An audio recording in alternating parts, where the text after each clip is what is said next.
Dünya ile birlikte sizlere aktarma fırsatı bulduğumuz Galaxy Fold 3 şu anda da inceleme masamızda. Bir yakından şu katlanabilir akıllı telefona bir bakalım neler sunuyormuş.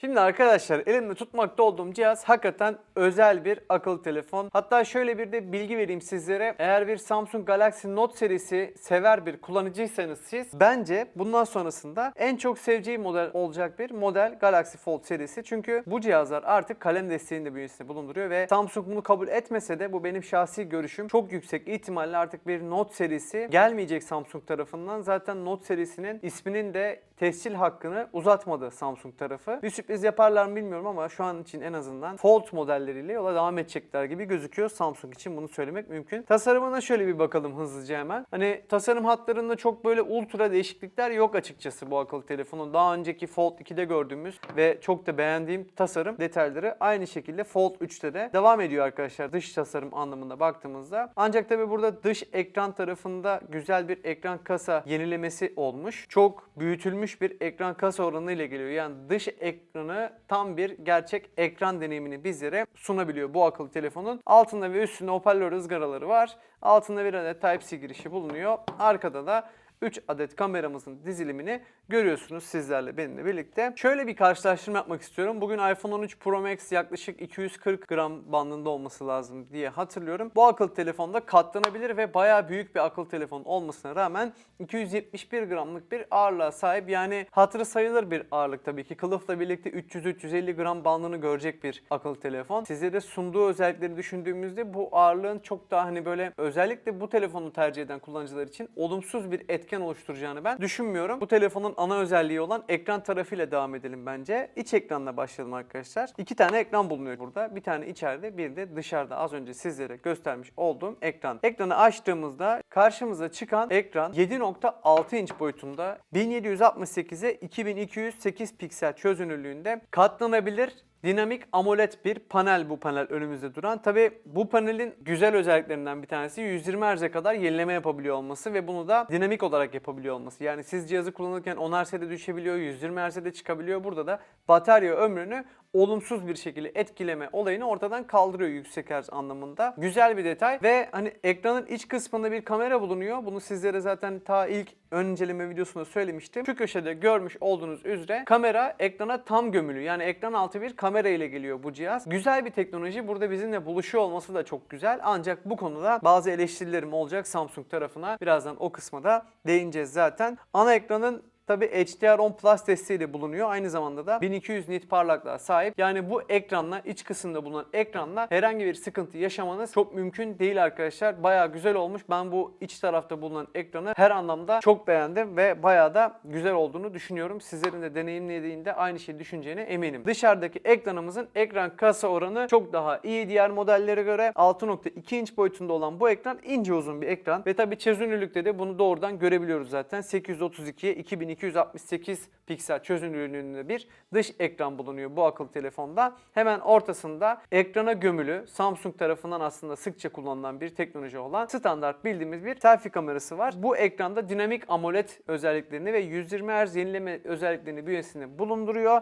ve Gorilla Glass Victus ile korunuyor bu akıllı telefonun ön cam tarafı. Bu da tabii ki düşme, kırılma ya da çizilme gibi şeyler açısından bu akıllı telefonu bayağı bir avantajlı hale getiriyor ve bu cihazlarda katlanabilir cihazlar açısından baktığımızda ise dünyada ilk kez suya ve toza karşı dayanıklılık özelliğinin de olduğunu görüyoruz. Bu özellikle hani bu cihazları sıkça kullanan insanlar için çok önemli bir özellik diye düşünmekteyim. Bu cihazlar S Pen desteğiyle geliyor arkadaşlar. S Pen Fold Edition'ın fiyatı ise şu anda ülkemizde 700 TL bandında. Hem kalemle kullanayım hem de kalemsiz yapamıyorum diyen özellikle Note kullanıcıları için işte yeni Note önümde duruyor. Gelelim işin pil tarafına. Cihazın içerisinde 4400 mAh'lik LiPo dediğimiz bir pil bulunuyor. LiPo piller daha çok zaten şu anda katlanabilir akıllı cihazlarda gördüğümüz daha yeni nesil bir pil teknolojisiyle karşımıza çıkan piller arkadaşlar. 25 wattlık bir hızlı kablolu şarj desteği var. Bu cihazda aynı zamanda da 11 wattlık bir kablosuz şarj desteği de cihazda yine bulunuyor arkadaşlar. Hemen şurada kameraların olduğu bölümde, yani telefonun arka kısmı diyebileceğim bölümde de kablosuz ters şarj özelliği de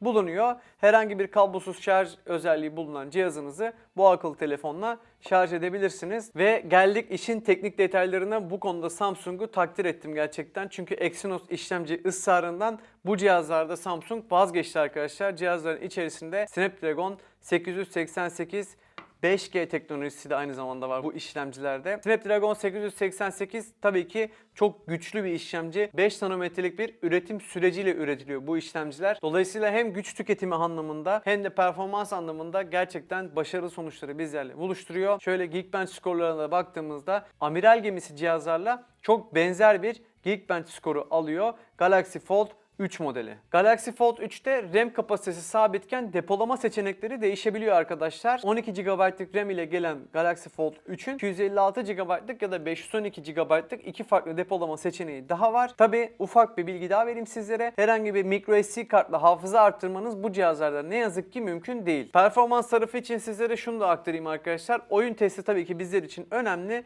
Bu cihazda oyun oynamak hakikaten keyifli. Büyük bir ekranı var ve bu ekranda son teknoloji bütün özellikleri bünyesinde bulunduruyor. Ve tabi oyun performansı anlamında da bu cihazı tam anlamıyla oyun oynarken kullandığınızda sizi fazla mutlu edecek, herhangi bir ısınma, donma, kasma gibi problemleri size yaşatmayacak bir akıllı telefon olarak öngörebilirsiniz. Çünkü yaptığım testlerin hiçbirinde bu sorunlarla karşılaşmadığımı sizlere belirteyim ve gelelim kamera tarafına. Önce arka kameralarla başlayalım. Arkada çünkü üçlü bir kamera kurulumumuz var arkadaşlar. Ana kamerayı sizlere hemen aktarayım. 12 megapiksellik f1.8 diyafram aralığına sahip OIS destekli bir ana kameramız var bu cihazda. 12 megapiksellik f2.4 diyafram aralığına sahip 2x optik zoom yapabilen telefoto kameramız bu cihazda görev yapıyor arkadaşlar. 12 megapiksellikte 123 derecelik açılarla ultra geniş açılı fotoğraflar çekebileceğiniz ultra geniş açılı lensimiz bulunuyor bu cihazda. Fotoğraf anlamında Samsung'un amiral gemisi cihazlarıyla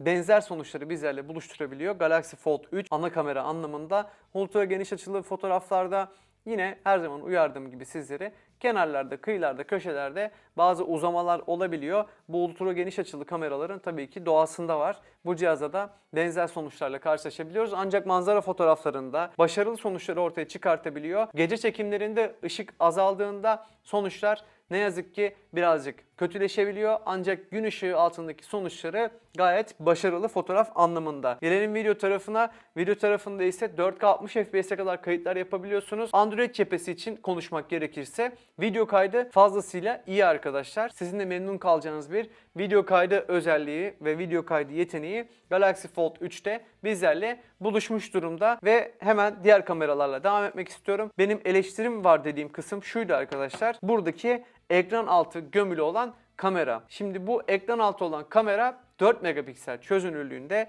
f1.8 diyafram açıklığına sahip arkadaşlar ve bu cihaz Samsung'un amiral gemisi olan bir model. Dolayısıyla amiral gemisi olan bir modelde yeni bir teknoloji denenmesi çok güzel ama bir önceki modelde içerideki ekranda 10 megapiksellik gayet iyi bir selfie kamerası varken bu modelde bunun 4 megapiksele düşürülmüş olması ve aynı zamanda ekran altı kamera teknolojisinin, yani zannediyorum ki şu anda piyasadaki birinci nesillerinden bir tanesini bizlerle buluşturulması çok doğru bir tercih değil gibime geliyor benim. Yani deneyim anlamında bu kamera ile dışarıda bulunan şu kamera arasında uçurum bir fark olduğunu da sizlere söylemeliyim. Dış kameradan bahsetmişken hemen onu da sizlere özetleyeyim. Burada bulunan selfie kameramız Samsung'da sıkça görmeye alışkın olduğumuz 10 megapiksellik f2.2 diyafram aralığına sahip olan bir ön kamera arkadaşlar. Sonuçları gün ışığı altında fazlasıyla iyi. Video kayıt yeteneklerine baktığımızda ise 4K 30 FPS kayıtlar yapabiliyor bu ön kamera. Galaxy Fold 3'ü satın alırsanız sizlere tavsiyem ön kamerayı kullanacağınızda her zaman dış ekranın ön kamerasını kullanın olsun ve geçelim genel değerlendirme bölümümüze arkadaşlar. Önümde durmakta olan Galaxy Fold 3 256 GB'lık modeli ve Türkiye'deki satış fiyatı 22.000 TL bandında arkadaşlar. Çok özel bir ürün. Tekrardan söyleyeyim sizlere. belki de gelecekteki teknolojileri bizlerle buluşturan bir ürün aynı zamanda. Her anlamda gelecekteki teknolojiler, ekran teknolojisi olsun, genel üzerinde bulundurduğu teknolojiler, tasarım teknolojileri olsun, her anlamda Ar-Ge'si vesairesi gelecekten gelen bir ürün olabilir. Ancak burada tabii ki ihtiyaçlar ve neden bu cihazı alayım soruları devreye giriyor. Buradaki soruların tüm cevapları da sizde tabii ki. Ben böyle bir cihaz satın alır mıydım konusuna değinecek olursam da, eğer ki gerçekten büyük bir ekrana ihtiyacım varsa ve son teknoloji her şeyi bünyesinde bulunduran bir teknolojik ürün kullanayım istiyorsam ben bu cihazı satın alırdım arkadaşlar. Ancak bu telefonu tam performans kullanmayacak olsaydım da açıkçası 22.000 liraya bu cihaza büyük ihtimalle vermezdim. Yani S21 Ultra'ya falan yönelirdim. Arasında ciddi bir fiyat farkı var şu anda. Ya da bu cihazın kardeşi olan Galaxy Z Flip 3'e yönelirdim. Onlar biraz daha günlük hayata yönelik ama bu akıllı telefon çok daha niş, böyle belli başlı işlerde kesinlikle hayat kurtaracak bir akıllı telefon olmuş. Güzel de olmuş açıkçası. Sizler ne düşünüyorsunuz Galaxy Fold 3 hakkında? Yorumlara yazmayı ve tabii ki bu videoyu da beğenmeyi ihmal etmeyin arkadaşlar. Bir sonraki videoda görüşene kadar kendinize iyi bakın. Hoşça kalın. Bay bay.